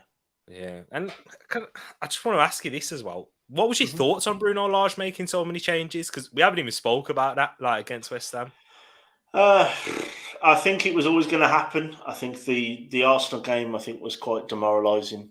I think it was a bit of a weak move. I wasn't necessarily happy with it. I felt like it was us seeding the fact that we weren't really pushing for those top 6 places. Yeah. And maybe we'll be happy to be 7th or 8th and hope that, someone brings a European place down by doing well in the Europa League or winning the FA Cup or something. I wasn't impressed with it. I didn't think that we needed to make so many wholesale changes. I think it was a little bit of a... it was the first time I've had concerns over Lage's tactics. Yeah. There we go. Don't forget CM. Let me know your predictions for this one, please. And then Will's got a question for you. Was Arsenal again? Yeah, you did. I remember when it used to just be a given, so I'm just taking it as a compliment, but it's not a given anymore. It's true. Sound like Ruben Neves, you do. But for Crystal Palace, they have Joel Ward, who is a doubt, and Nathan Ferguson, who is out. So it looks like Nathaniel Klein. You could just leave Nathan Ferguson there full time, couldn't you? Oh, yeah. It's been awful. Like, he came in with a bad injury, serious. So, yeah, it's a shame for him, former baggies, you know what I mean? Came through the academy and that. But that local lad. Local for us, not for Palace, but yeah. Yeah. But we'll have to have a look at your predictions, people. Make sure you get them in the chat or in the comments if you're watching afterwards. Paxton, he's gone with you, Ed. He's gone for a 2-1 Wolves win. Jimenez, Neves, and Eze with the goals. It'll be good to see Jimenez get one. How many has he scored this season, by the way? 5, I think. I think so. Yeah, 5. Yes, 5, same as Swang. Yeah. So Jimenez get back on the goals. That'll be good. Sorry, Ed, but Wolves 1, Palace 1. I think, he's shaking. He's got a bit evens there. It's not a bad result. No. Yeah, in terms of what do you think you're in the fight for Europe, Ed? Yeah or no? We have to be. Where we are now, we have to be. Like I said, I think the biggest issue that I had with the West Ham game was it gave the impression that we were still that plucky team that, were surprising people. Whereas I thought we'd move past that now to established Premier League club, pushing for top 10 every year, then pushing for top 8. That felt a little bit Mick McCarthy to me, a little bit, right, well, we lost the Arsenal game, so what's the point in pushing for this one? Let's regroup and go again for Palace next week and then whoever else afterwards. So, yeah, that's how I read into it. But we should be pushing there. We should be. Look at that injury list. Look at the players we've got. We gave Arsenal 2 very good games and lost out both times. We took Man City all the way. They got a penalty that came off someone's armpit. We've taken good teams far. So yeah, I also thought West Ham were there to take. Yeah, that's it. That's what I was going to say. I thought Fabio Silva was quite impressive in his build-up play and that. You know my thoughts on Fabio Silva. I've not rated him a lot, but I had to pinch myself and remember Tereak, slap on the wrist. He was 17 when he moved. Yeah. he's looking a bit more of a player now. Still Yeah. needs to get that in front of goal, but modern day strikers, it's all about all the other things that you do, Yeah. isn't it? Moss has gone with a 1-0 Wolves win. Pedro Neto with a goal. How about that, Ed, over Palace? Would love a Neto goal. Get himself back up and running. Quality player. I'd love it. Pedro Neto's super. I think you said this, I think, Ed. Might start seeing him on the right a little bit more now. Yeah, hopefully. That's the hope. That's the hope. With Lage, that's what he likes to do, the inverted wingers. Yeah. Under Nuno, he was very much a left winger, Pedro Neto. Cross. And crossing stuff into, but I think we've all seen Raul's injury. He's just literally not any good in the air anymore. It's a big issue. That headband, what he went through. So crossing is necessarily not useful for us at the minute. So I'm hoping he goes inverted with Hwang and Neto, and we'll try and cut in rather than cross. Yeah. And I think that's once again a bit towards like the games that they played. Really, I think they'll be all right. I think they'll beat Palace. Well, we'll see. Can't give my prediction away there. But Pedro Neto is starting to get back to form too. Well, I think it will take a while, Moss. I think it will even take a little bit longer for him to get to the level that he was previously. But Tishi is going with and backing the hubby and saying with a 2-1 Wolves win. We have to see that there. And CM says 1-1, I think, Tereak out here summoning his brethren, Cappy. What's Cappy's prediction and CM? Just give him a nudge, let us know. Ask him, Make sure he's subbed as well. Yeah, that's true. You need to get Cappy subbed. And Macy's in the chat. Big up, Macy. Massive. I just want to say this, and this is probably the first I meant to say it in my previous stream.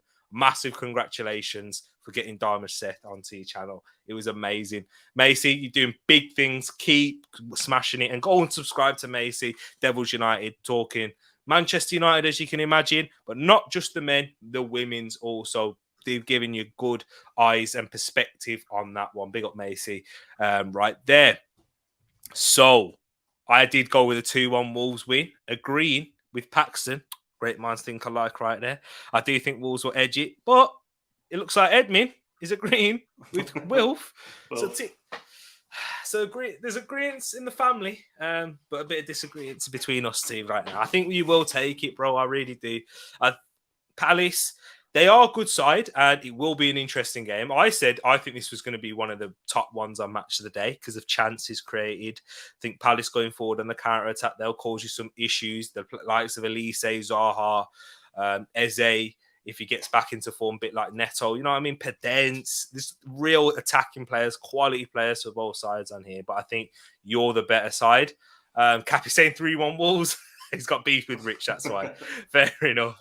Hey, love that. Hey, I think Ed likes Cappy more than CM. But yeah. No, me and CM, we're different to Cappy. CM went with me as well. Oh, there you go. Oh, yeah, true. That's true. But we'll have to see. We'll have to see right there. How come you think you won't be able to sneak the win? I don't know. I think it might just be maybe the pain of the last couple of games has maybe clouded my judgment a little bit. Pessimistic Wolves fan, maybe, but 1-1 Palace. Although that isn't the form that I showed you earlier. Palace, a bit like what Josh was saying about Brighton for them. Palace have been a bit of a bogey team for Wolves over the years, going back well into the 90s. We never seem to be able to beat them. So maybe that's also part of my thinking. I'm thinking this might be an entertaining 1-1 is where I was going with it. Maybe I'm doing a disservice to our attackers, but often when I've predicted Wolves to not do very well, we've done well. So it's true. It's true. Pessimism works for you. It works for me as well, but we'll see if I'm going to be pessimistic about Arsenal, which Luke has just brought up. Big up, Luke. Big up, Luke, though. Arsenal get battered everywhere they go. Guys, you can probably guess who Luke supports. Give it Arsenal TPGs. Get a goal, assign your task on Luke right now. He's a Spurs fan. But big up, Luke. Don't be too harsh. He's a nice Spurs fan. Well, he has been to me anyway. I've had other debates, I will never forget. A Spurs fan told me that Emerson Royale is better than Takehiro Tomiyasu. Yeah. Enough said on that one there. Exactly. Yeah. Okay, sorry. All right, Wilf. Oh, man. I said it before he did. Exactly. Here's I'm happy to talk about this all night, Wilf, if you want. Let's pull up a chair. Martinho's hit him there. Nowhere near his arm. Penalty, fine. But then Rodri gets smacked right there, and he's always a bit far up the arm. Rodri thought he was playing netball, but yeah, that's. I know he's a bit of a cheat, isn't he? No, Rodri. Like Arsenal fans, Moss will be on that for sure. But we move on into the next game: Liverpool versus West Ham. Otherwise, we'll be here all night talking about refereeing decisions for both of our sides. But Liverpool versus West Ham, huge game. This is one of the games I will be doing a watch along on. I'll be doing this one tomorrow. Moss. There you go, Moss. Right there. We'll be doing Liverpool versus West Ham. Ed, stats and figures, records for this one, please. Right. If you couldn't have guessed it, it reads quite nicely for Liverpool over the last few games. Apart from the last one, which West Ham won, which I think might have been the League Cup, I think that might have been the one that... not the League Cup. Was there a cup game between these two teams? But anyway, so 4 wins for Liverpool and 1 win for West Ham in the last 5. Liverpool's form, all W's, wins all over the gaff. West Ham's form, 2 wins, 2 draws, and a loss. And the XG, now this is what I was telling you to look at before. So Chelsea's, if you remember, was 1.61. Now, if you just have a quick look down the bottom of that ticker, Liverpool are expected to create pretty much 3 open goals. That's basically what 1 in XG is. That is a ridiculous stat that I think needs to, because whether or not you like XG, whether or not you like stats, the way it works is that it tells you the percentage chance of a goal from the positions that they put them in and the shots they take. So if you're hitting a 50-yard screamer, it's a 0.01 chance of going in. If you're on the line and you're not, you don't have spoon feet, it's a 1. So what is expected there is pretty much 3 goals. Wow, for Liverpool.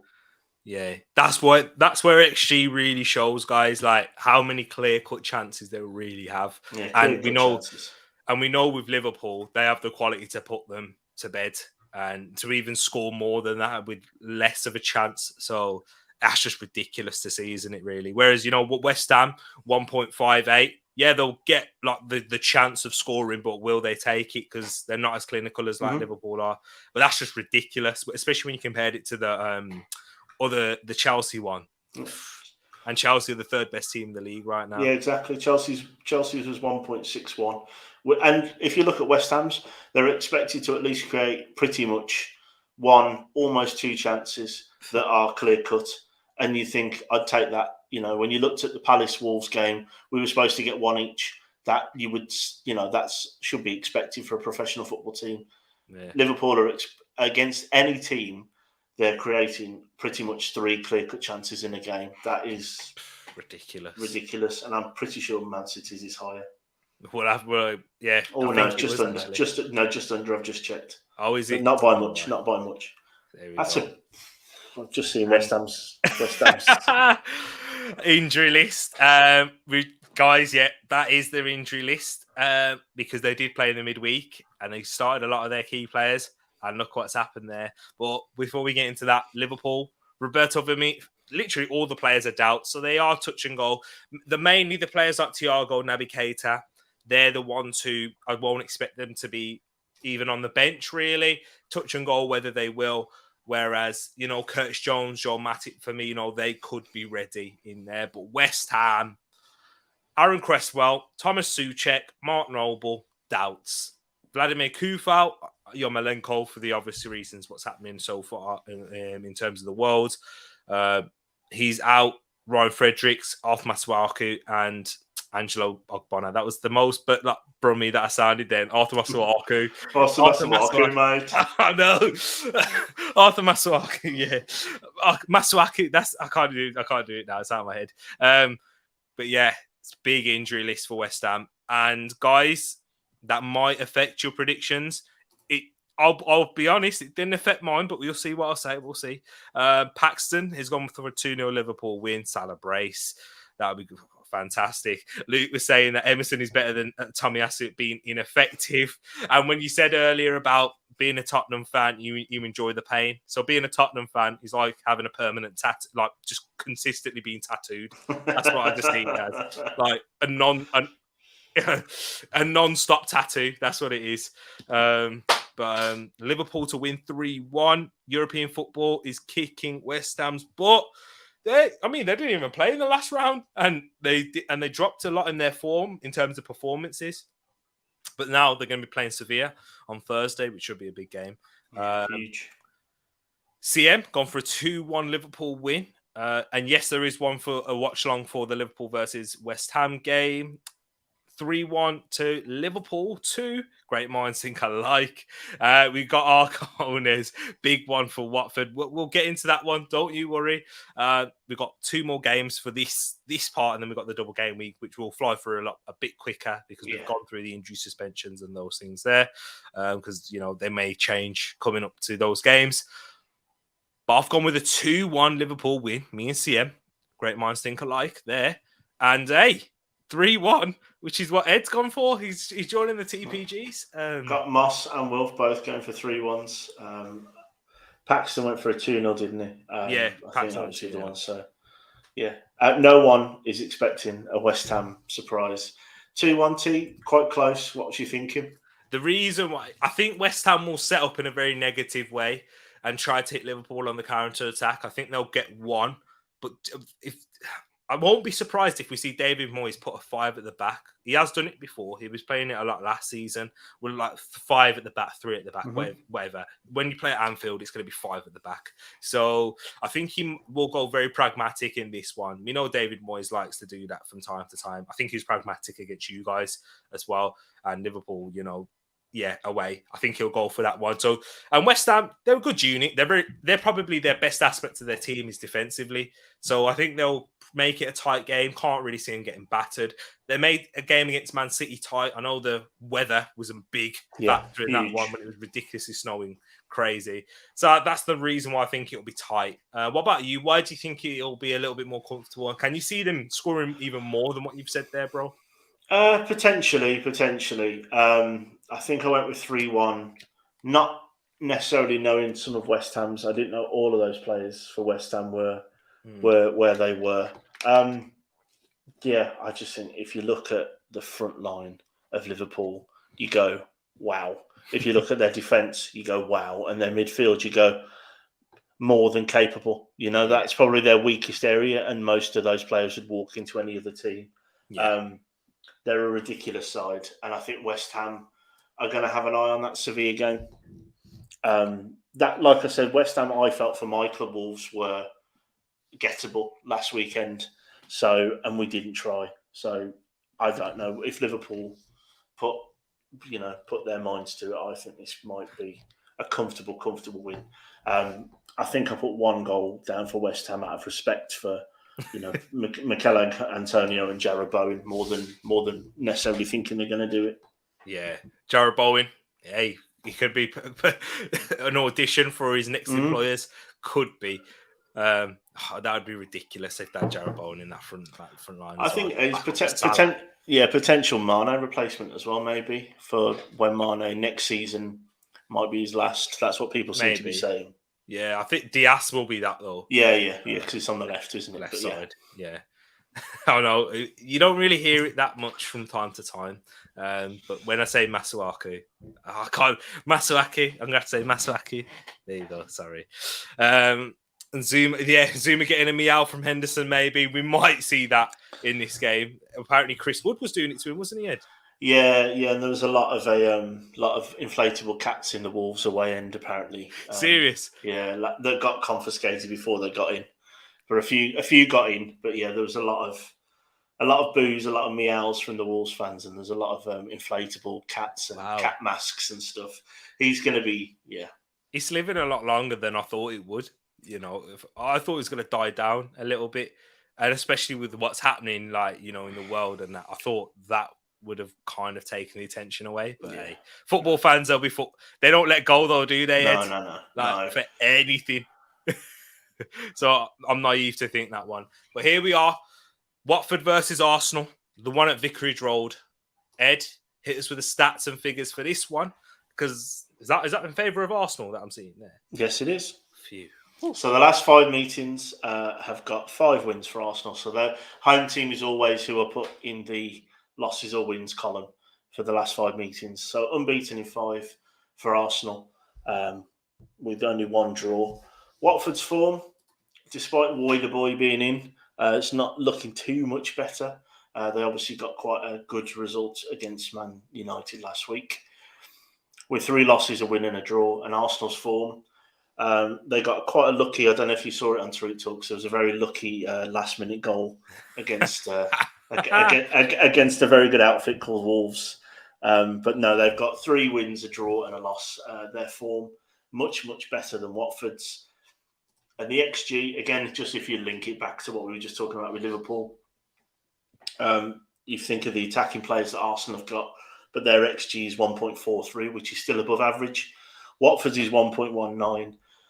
And the average goal's going slightly higher than what the XG is predicting. They're predicting this to be a 3-goal game. So, guys, there's still quite a lot of you watching, and we do really appreciate you being on for an hour and a half with us pretty much.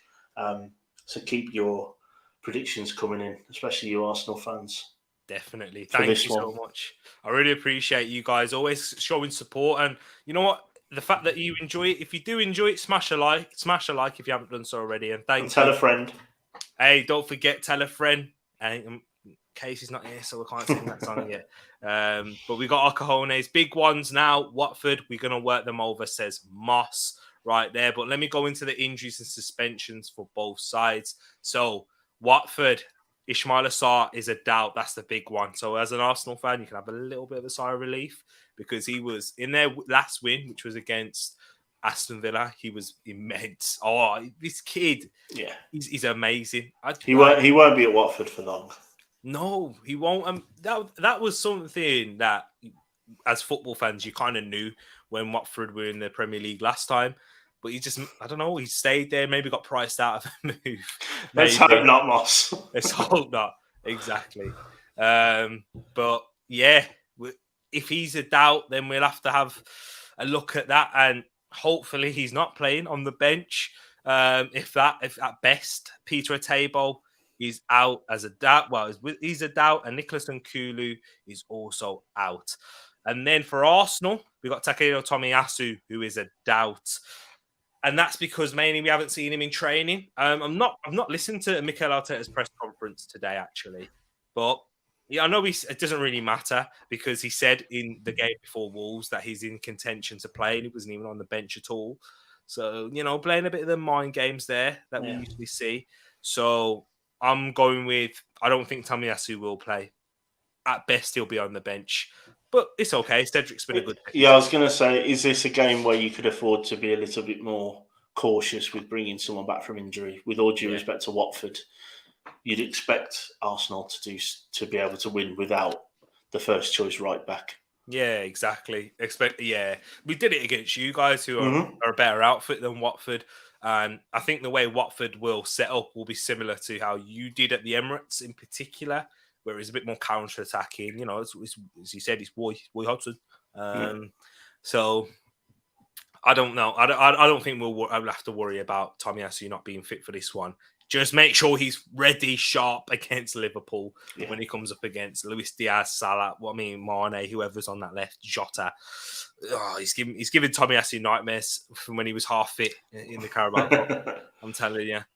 The laptop wasn't here for that one. And I think most fullbacks in the league aren't looking forward to a game against Liverpool, though, right? Not really. But hang on, Ait-Nouri, he did Salah very well. Even then, still lost in the last minute again. Yeah, 95 minutes. Divock Origi. Oh wow! But CM has gone for a 1-0 Arsenal win. He's gone for 2-0 for Arsenal. Talking about I'm telling you, Moss. Let it go, Moss. A long time ago. Exactly. Dahidi, Cole, there's Darby, Laka, and ESR for 10 goals. Also, was Deeney wrong at that point in time? No, he wasn't. He was spot on, and a lot of Arsenal fans would agree. I definitely do. Watford 3. Watford 1, Arsenal 3. Dennis the Menace, but Saka, Martinelli, and ESR. I would love that. I would love all three of them to score. Ismail Assar out. Change my prediction to 3-0 Arsenal. When we can finish top 3, use my full name. They call me Mr. Wilf. Oh, big up, man. Big up, Wilf. We'll see, man. We'll see if that happens. I've told you, you two deserve that. You the first Arsenal fans I've heard say it, and I think there's not many Arsenal fans who are saying it now. I've seen a couple like on social media, but you were there first. But I've gone with a 1-0 Arsenal win. I think it will be tight. A little bit, the pragmatic, pessimistic Arsenal fan. I think Ed's rubbed off on me a little bit too much for his support for Wolves. I'm a bit like that with Arsenal this season. I remember earlier on for the first game, I said a draw, and we only won 1-0. So I think we'll win 1-0 here. You've gone with 2-0 though. Who do you think's going to score if you're going to off the top of the head? Comfortable. I think this might be one for Laka. Laka might actually finally get his goal. Laka and Saka is what I'm going for. Saka will be good for my FPL team as well. Let's not. True. Saka's in. And I haven't sorted mine yet. Thanks for reminding me. Not long enough. Deeney needs to go down. He's at Blues now. He's back where he belongs. It's fine. Yeah, it's not going well at Blues. I can tell you that. But yeah, and into the final game for the weekend. But we'll run through the double game weeks as people's predictions in as well. Get your predictions in. You're going to have to be getting quick on the keys, guys. The ones watching in the live chat, or if you don't manage to get them in, or if you're watching it afterwards, get them in the comments below. But the Manchester derby, the big one at the Etihad, City against United. Ed, hit us with the stats and records for this one, because I think it's interesting. It is interesting. It reads quite even. In fact, it couldn't be more even. In the last 5 games, 2 wins for both teams with 1 draw. I think this also, bizarrely, Ralph Rangnick's first game against the top 6. I think it's the first time he's actually coming up against a team in the top 6 other than West Ham, I think. But I'm talking traditional top 6. So it'd be interesting to see how that goes. Ollie had a pretty decent record against Man City. Man City's form, 4 wins with 1 loss. Man United's form is 2 wins with 3 draws. And again, if we talk about XG, 2.63 for Man City. Quite ludicrous that they're expected to get 1 whole goal-scoring opportunity more than their opponents who are 4th in the league. And the average goals for this one, this might actually be a Super Sunday with potentially at least 3 goals in this game based on how the teams are playing. But that form, in terms of the last 5 meetings, maybe flies in the face of people thinking this may be a walkover for Man City. But get your predictions in, guys. Maybe we're wrong. Yeah, maybe the stats are wrong. Maybe they are. This is, as well as the Arsenal game, I forgot to mention, double watch along up on Tereak Talks. I think one of the first, on my first watch alongs, it was a double watch along. I haven't done them for a while, don't feel like.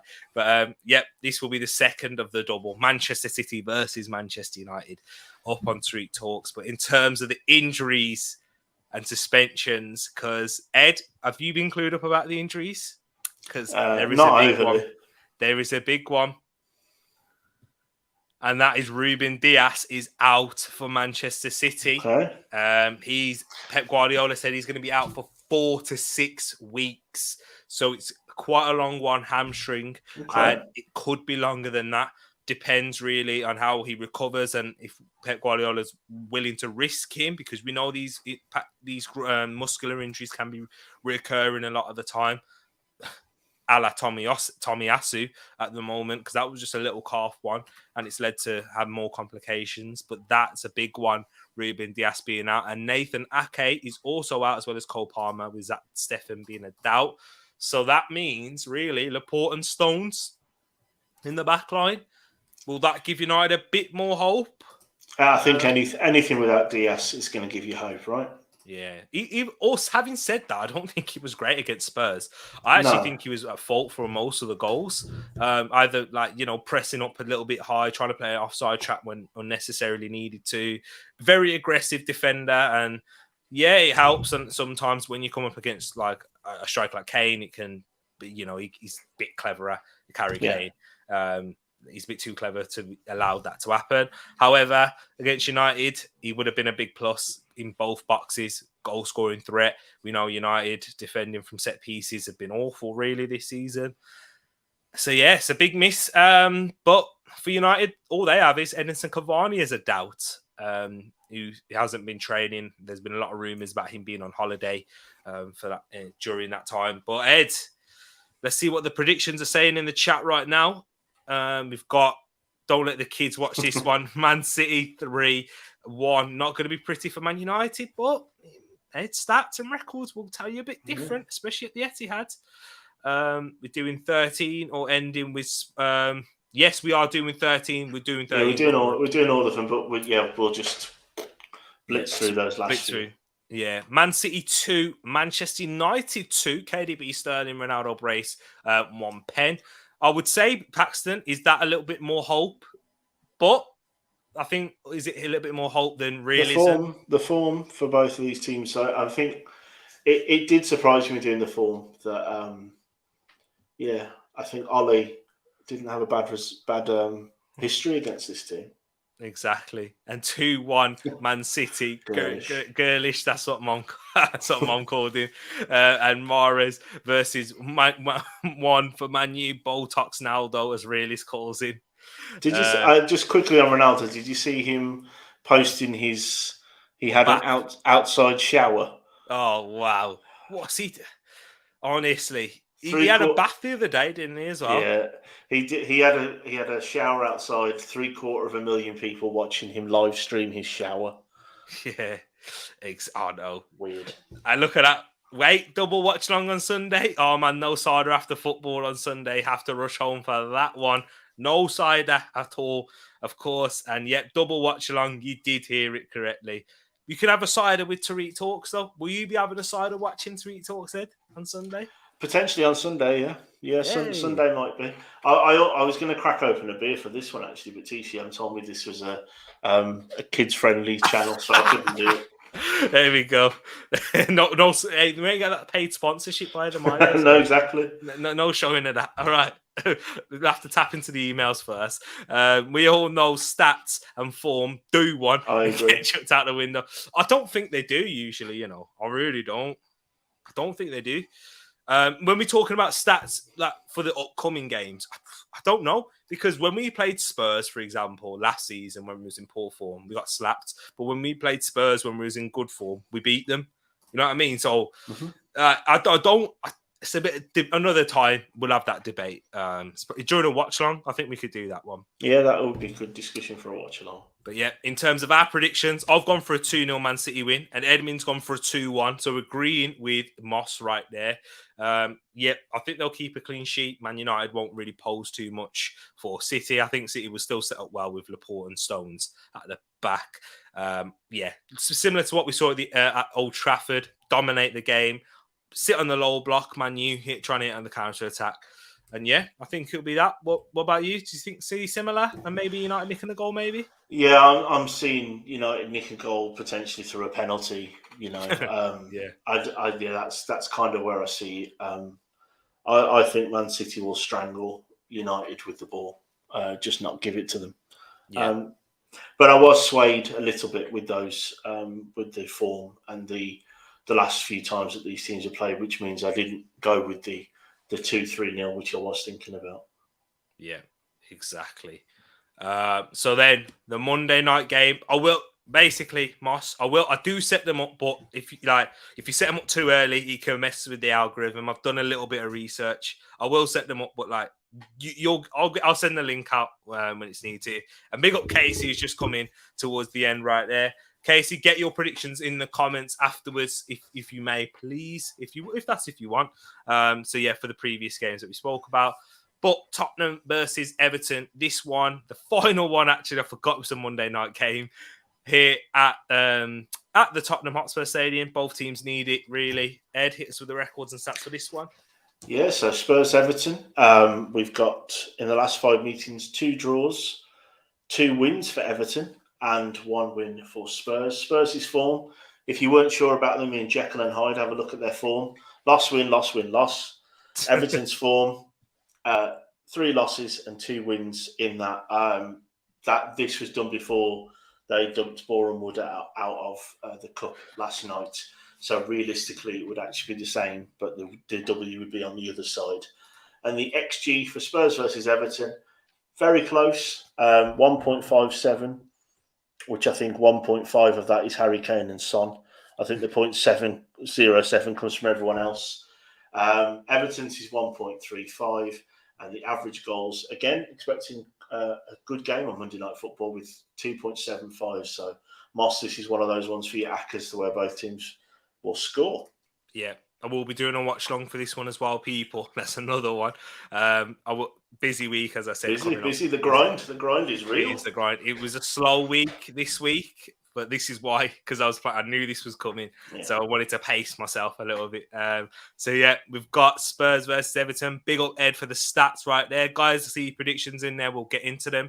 But for injuries for Spurs, they have Jaffet Tanganga, who is a doubt, and Ollie Skip, who is out. So I think it's been like that for weeks now. But that still hasn't stopped Spurs from dropping points and being consistently inconsistent. But for Everton, Vitaly Mykolenko is a doubt, as well as Dominic Calvert-Lewin once again struggling with injury problems. I remember certain people saying that Calvert-Lewin isn't injury prone. Tom, big up Tom Campton over at the Gooner Talk, but I do think he is injury prone, Calvert-Lewin, and not just this season, but this season's been even worse. And yeah, once again is a doubt. Fabian Delph is a doubt, as well as Andre Gomez, Tom Davies, and Yerry Mina are the ones who are confirmed absentees. In terms of predictions, we have 2-1 Spurs, says Paxton and Casey. Tishi going with a 0-0, and also agreeing with Moss in terms of a draw, but Moss has gone for a 2-2 draw, so entertaining 4-goal spectacle game, says Moss. That'll be good for the watch along, Moss. Moss not being a big fan of either Lampard or Conte. I've just seen what he's called Lampard. Oh, man. Oh, Moss. And then Spurs versus Everton. Oh, mate, don't make me say it. No, don't say it. You shouldn't have said it. Though. You did say it, though, Wilf. You didn't need to say it. But I've gone with a 1-1 draw. Ed, you've gone with a 2-1 win. Yeah, I don't know, man. You've gone, so to follow the form, the pattern that they have done. Loss, win. And their last game was a loss. So yep. Fair enough. And I've gone with a 1-1 draw because I just don't see either side being good enough to win. So we'll rattle through these now as quickly as possible. Norwich versus... Get your predictions into the chat as quick as you can, guys, because we're on a double game week and we've been going long and we're losing people. So if you're watching this later on, make sure you smack them in the comment section. Also, I'll copy and paste all of the fixtures into the top comment and pin it or something so you can see it. Perfect. To make it easier later.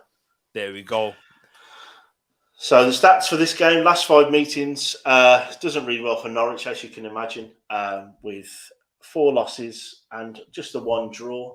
Norwich's form and Chelsea's form, which we've already talked about. Chelsea's is 4 wins and 1 loss, and Norwich's is 4 losses and 1 win.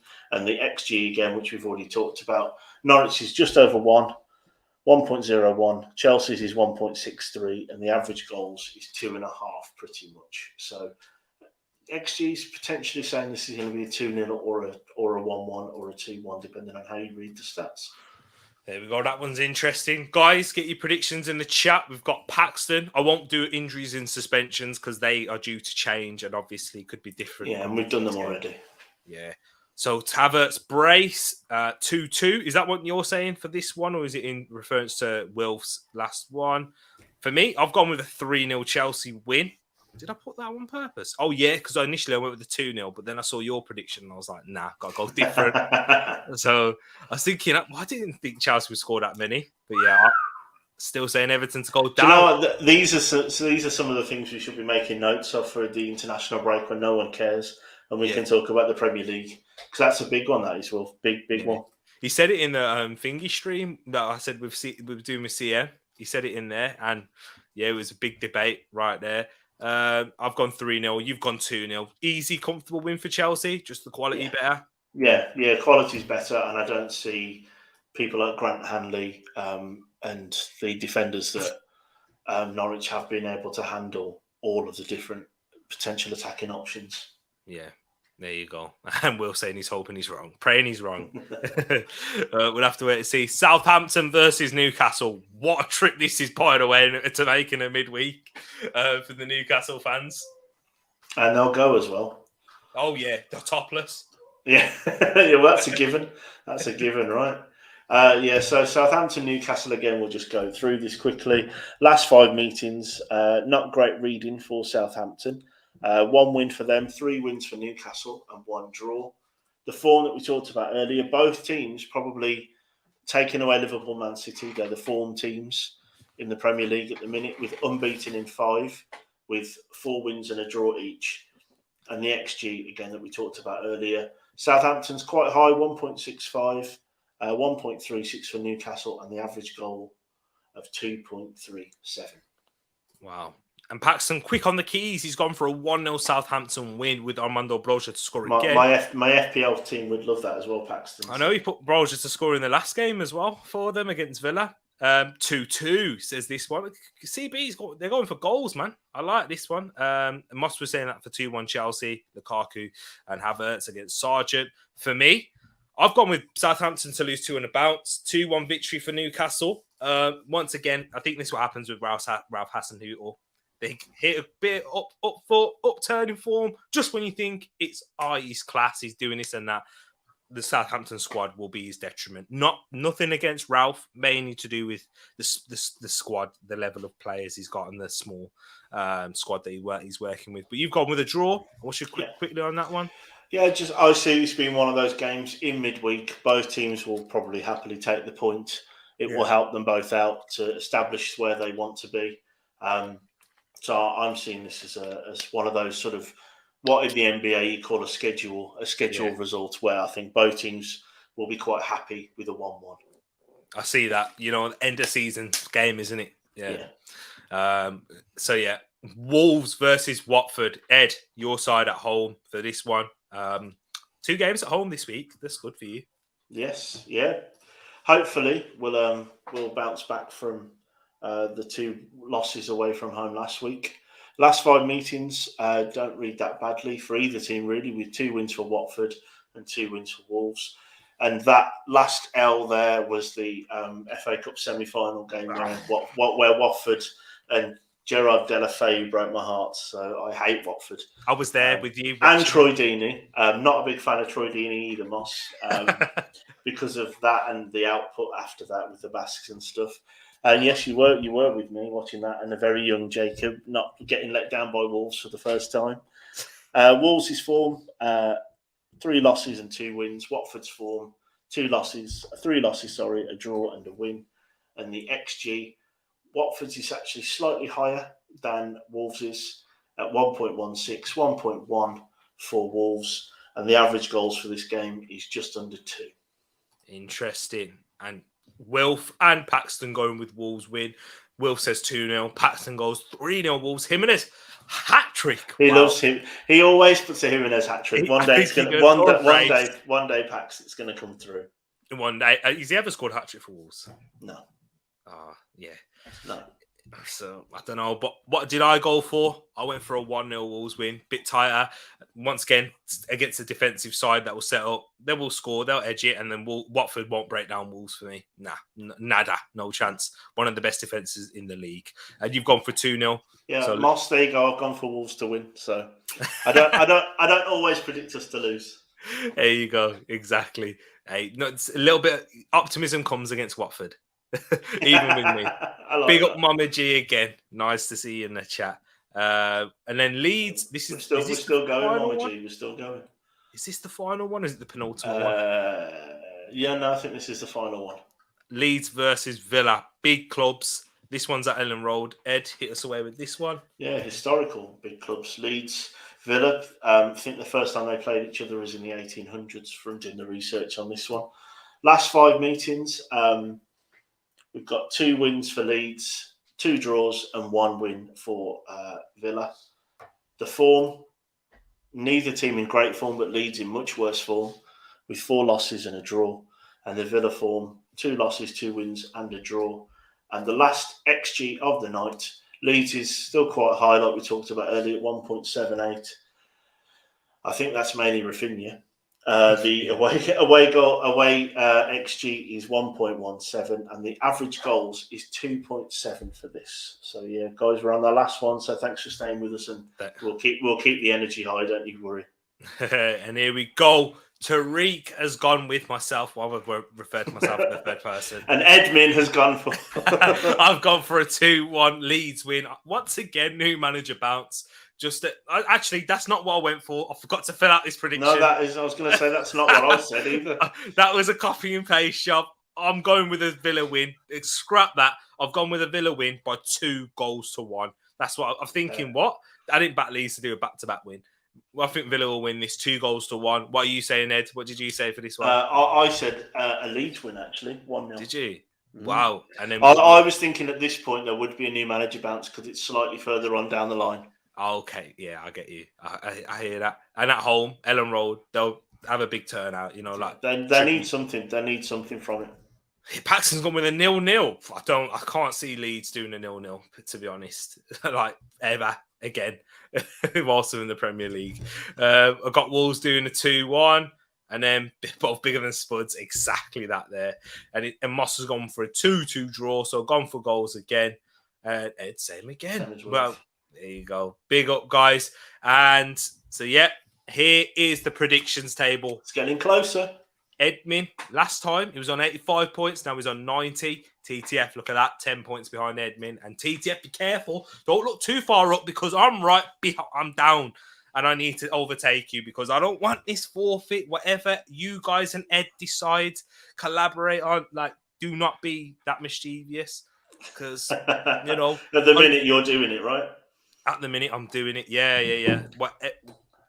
Okay, can I just say, nothing to do with my hair? Yeah, please. No, because you wear a hat anyway, so we wouldn't see that for most of it anyway. Exactly. Nothing to do with the hair. Yeah, I'll do taste, eat any, like ridiculous. I don't mind. Yeah, but not just anything but apart from the hair.